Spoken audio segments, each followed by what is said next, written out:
पावभाजी म्हणल्यावर कोणाला नाही आवडत हो. आणि ते पण एवढी छान, बघा काय मस्त कलर आला आहे, दाटसर अशी पावभाजी झाली आहे. बघूनच तोंडाला पाणी आलं की नाही. चला तर मग पटकन रेसिपीला सुरुवात करूया.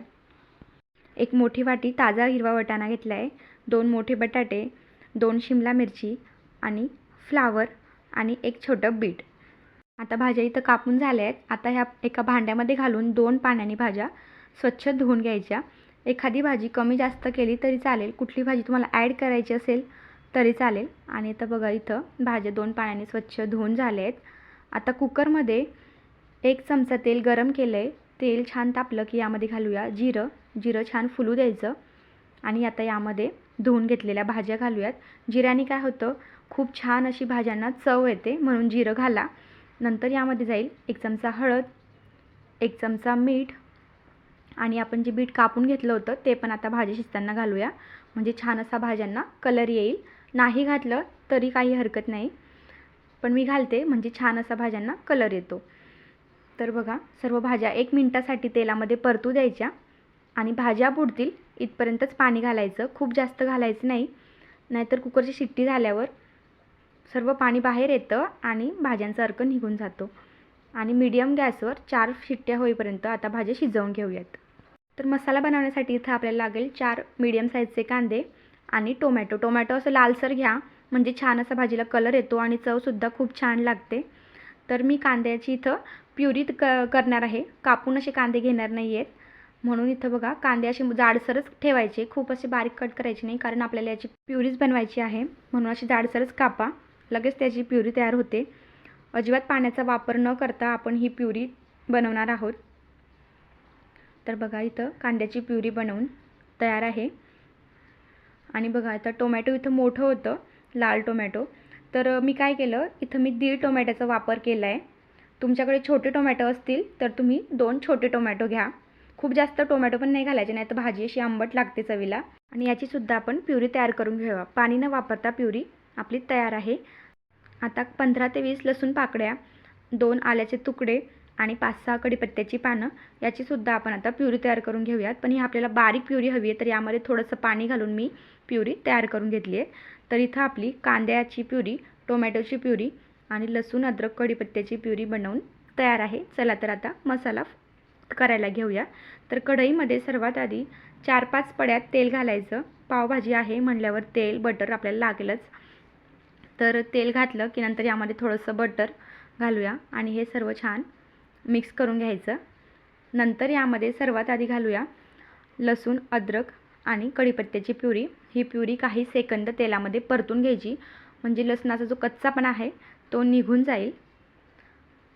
बरेच जण काय करतात, कांदा कापून घेतात आणि तो तेलात सोडतात, पण मी तसं नाही करत. मी प्युरी बनवून घालते.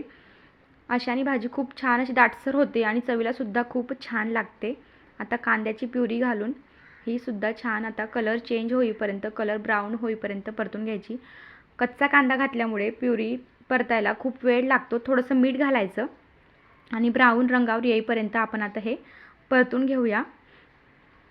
बघा आता इथं कलर किती चेंज झाला आहे. कंटिन्युअसली हे हलवत राहायचं, 5-10 मिनटं लागतात. पेशन्स ठेवायचा, पण खायलासुद्धा तेवढीच चविष्ट बनवून ही भाजी बनवून तयार होते बरं का. आणि बघा इथं कांद्याचा कलर मस्त चेंज झाला आहे. तर या स्टेजला इथं घालूया आपण मसाले. तर 2 चमचे मी बेडगी मिरची पावडर घातले आणि 2 चमचे तिखट घातले आणि यामध्ये पावभाजी मसाला. आणि आता हे सर्व छान मिक्स करून घ्यायचं. पावभाजी मसाला मी आता अर्ध्यापेक्षा जास्त घातलेत. राहिलेला पावभाजी मसाला आपण सगळ्यात शेवटी घालूया.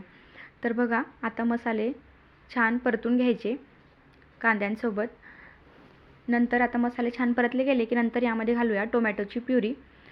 आता टोमॅटोसुद्धा छान तेल सुटेपर्यंत परतून घ्यायचं. टोमॅटो कच्चं असल्यामुळे परतायला वेळ लागतो आणि जर चांगलं परतलं गेलं नाही तर भाजीसुद्धा चविष्ट होत नाही आणि आंबट लागते.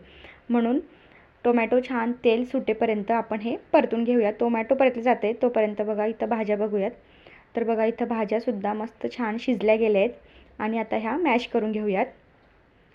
बघा 3-4 शिट्ट्यांमध्ये मीडियम गॅसवर मस्त भाज्या शिजल्या जातात. फक्त मीठ घालायचं विसरू नका, मीठ नाही घातलं तर भाज्या पटकन शिजत नाहीत. तर बघा मस्त अशा भाज्या शिजल्या गेल्या आहेत आणि हळद आणि बीटाने कलर बघा काय मस्त आला आहे. आणि बघा इथं आपलं टोमॅटोसुद्धा छान परतून झालं आहे. तर बघा आता यामध्ये घालूया पाणी. आता पाणी घालून हे छान सर्व मिक्स करायचं आणि आता यावर झाकण ठेवून तेल सुटेपर्यंत आपण हा मसाला पुन्हा छान शिजवून घ्यायचा 1-2 मिनिटासाठी. आणि बघा इथं मस्त असं भाजीला तेल सुटले, तुम्ही बघू शकता. आता हा सर्व मसाला आपण मॅश केलेल्या भाज्यांमध्ये घालूया. भाजी जास्त असल्यामुळे कढईमध्ये बसणार नाही, म्हणून मी कुकरमध्येच मसाला घालते आहे. आणि आता हा मसाला भाज्यांसोबत छान सर्व मिक्स करून घ्यायचा. आणि कलर बघू शकतात तुम्ही आणि भाजीची कन्सिस्टन्सी बघू शकतात, किती दाटसर झाली ही भाजी आणि कलरसुद्धा खूप छान आला आहे. आता भाजी मला थोडीशी दाटसर वाटते आहे, म्हणून यामध्ये थोडंसं पाणी गरम करून घालते आहे. कारण याला परत आपण पुन्हा उकळी काढणार आहोत, तर तेव्हा परत भाजी घट्ट होते, म्हणून थोडंसं पाणी घातलं. आणि चवीनुसार मीठ, आधीच मीठ घातलं होतं भाजी शिजताना, म्हणून आता थोडंसं मीठ बेताने घाला. आणि आता यामध्ये घालूया पावभाजी मसाला. शिल्लक राहिलेला तो पावभाजी मसाला होता, तो घालायचा. असं केल्याने काय होतं, जो पावभाजी मसाल्याचा जो फ्लेवर आहे तो भाजीमध्येच राहतो आणि खूप छान अशी चव येते. थोडंसं बटर वरतून सुद्धा घालायचं आणि हे पुन्हा छान सर्व मिक्स करून घ्यायचं आणि झाकण ठेवून मंद गॅसवर 5-10 मिनटं भाजी उकडू द्यायची. आणि बघा मस्त अशी चमचमीत आपली पावभाजी बनवून तयार आहे.